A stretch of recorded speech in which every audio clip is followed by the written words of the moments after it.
notre dernière entreprise du jour, JDH Édition, une maison d'édition lancée en 2012 et spécialisée dans la publication d'ouvrages économiques et financiers didactiques à la portée de tous. Sa collection phare s'appelle Les Pros de l'éco. Avec nous sur le plateau ce matin, Jean-David Haddad, son fondateur, bonjour. Bonjour. Alors comment vous est venue l'idée de créer une maison d'édition et quel est le concept ? Alors déjà, tout d'abord, excusez-moi, mais c'est depuis 2017 que JDH Édition existe.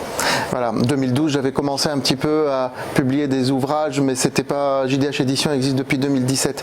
Donc, vos auditeurs me connaissent certainement pour d'autres raisons.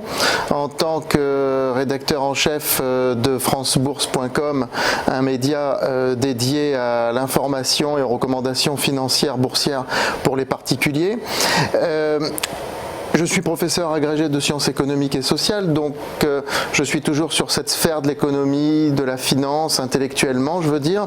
Et en tant que, à la fois qu'économiste et que spécialisé dans la finance, dans la bourse, en faisant des recommandations boursières, j'ai forcément été amené à écrire des ouvrages. J'ai écrit des ouvrages dans des grandes maisons d'édition. Et au bout d'un certain temps, j'ai eu envie de créer ma propre maison d'édition parce que j'ai trouvé que l'édition était un domaine vraiment passionnant. Et donc j'ai lancé la maison d'édition en 2017, JDH Édition. Et effectivement, la collection phare, comme vous le dites, qu'on a lancée qu'en 2019, c'est Les Pros de l'éco. Voilà. Alors comment s'articulent justement les différents thèmes traités dans les ouvrages? Avez-vous plusieurs collections en dehors de celles que l'on vient de citer? Alors, Les Pros de l'éco, c'est effectivement notre collection phare dans laquelle on vient de publier le livre de Benoît Rousseau, qui est connu, je pense, sur vos ondes. Donc voilà. TV Finance. Donc devenez trader pro. Le livre est sorti depuis une semaine. D'ailleurs, il est en train de s'arracher sur Amazon, ce qui fait qu'aujourd'hui, ceux qui commandent, faut attendre 3 semaines, 1 mois pour l'avoir, parce qu'il est en rupture de stock. Mais un stock va être reconstitué bientôt, oui, effectivement. J'avais écrit mon livre L'économie de rien de plus simple en début d'année pour démocratiser vraiment l'économie. Puis on a d'autres livres dans cette collection.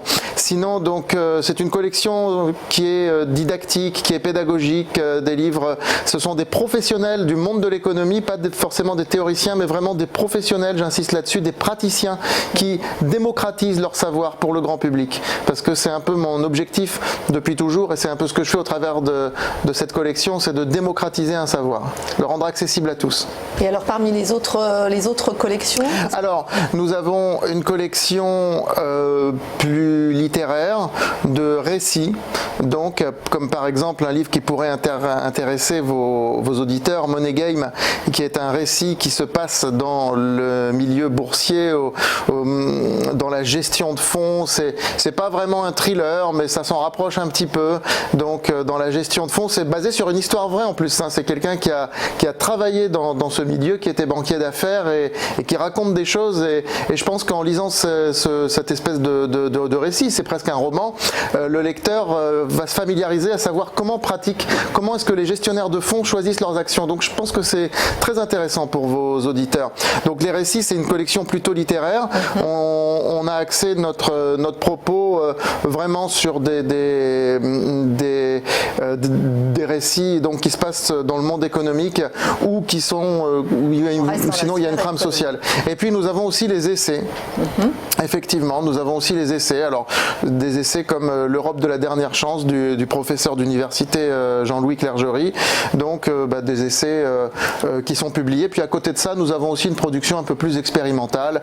Nous faisons des livres de photos, nous faisons des biographies, etc., etc. Mais toujours en restant sur ces thèmes économiques et sociétaux, j'insiste, puisque je suis professeur de sciences économiques et sociales. Donc c'est vraiment le panel économique et sujet de société que nous traitons. Justement, quel est le profil de vos vos auteurs, on est plutôt sur effectivement toute une population de la sphère économique et financière et sociale.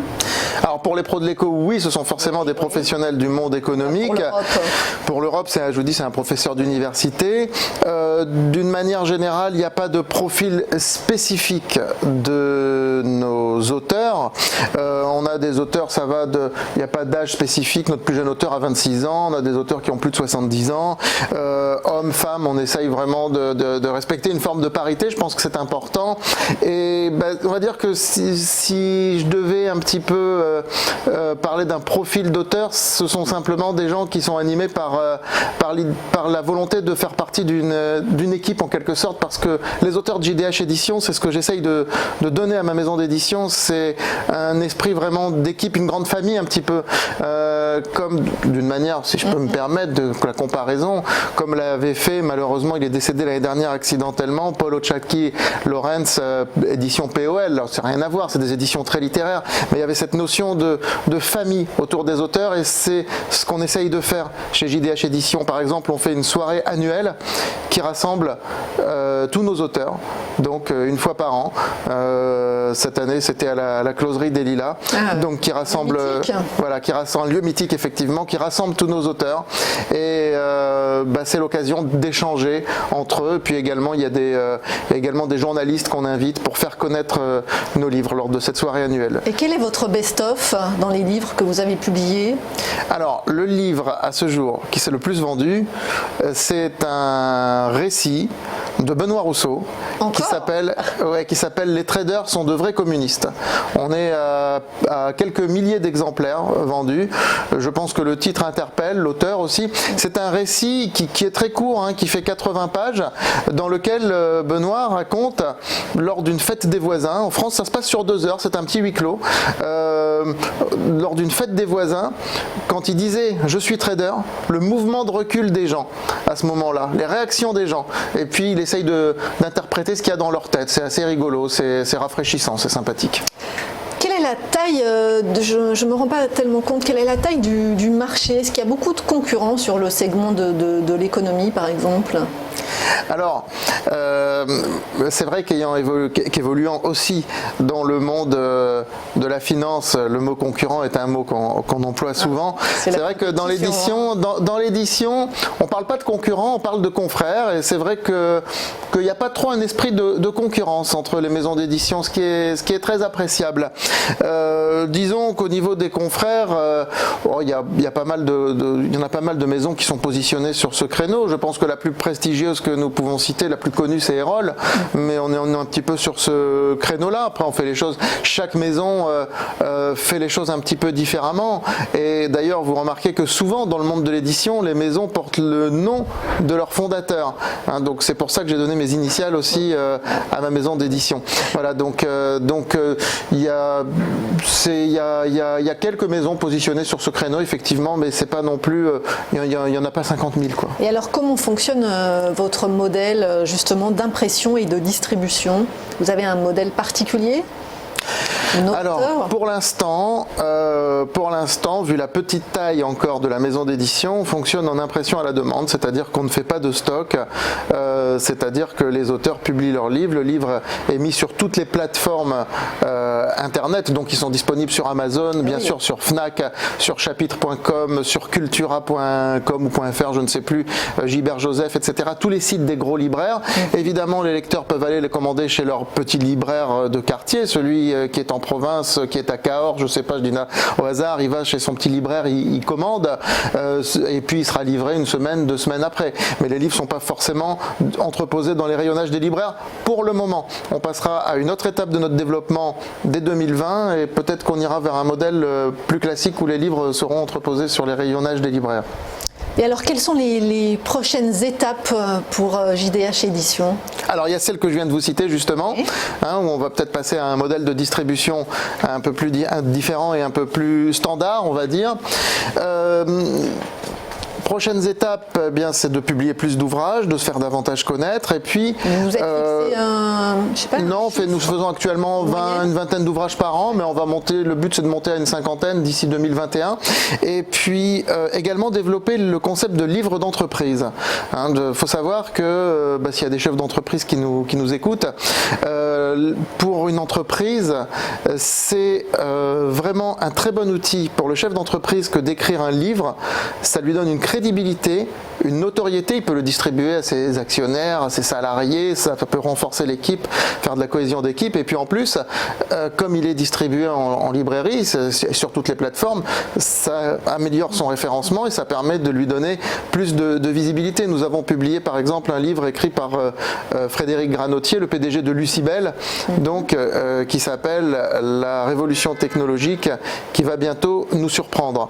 Voilà, donc il en est très content parce que ça lui a permis vraiment de faire connaître un petit peu sa technologie. Donc le chef d'entreprise peut aussi bien parler de son métier. Je voyais vos précédents intervenants, ils peuvent très bien parler de leur métier, mais il peut aussi parler de l'histoire de son entreprise. Voilà, nous sommes très ouverts là-dessus et c'est un produit, il y a très très peu d'éditeurs qui le font en France. C'est un créneau qui existe dans le monde anglo-saxon, mais le livre d'entreprise, c'est quelque chose que nous voulons vraiment développer. Est-ce qu'il y a de l'appétence des lecteurs, par exemple, pour ce type de livre, pour ce livre-là? Est-ce qu'il y a eu beaucoup de lecteurs?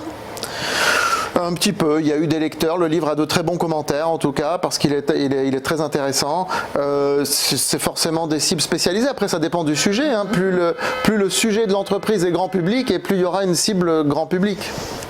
Enfin, dernière question, donc vulgariser l'économie, c'est votre credo, y compris en tant qu'enseignante. Ah oui. Est-ce que vous continuez à écrire? Bien sûr.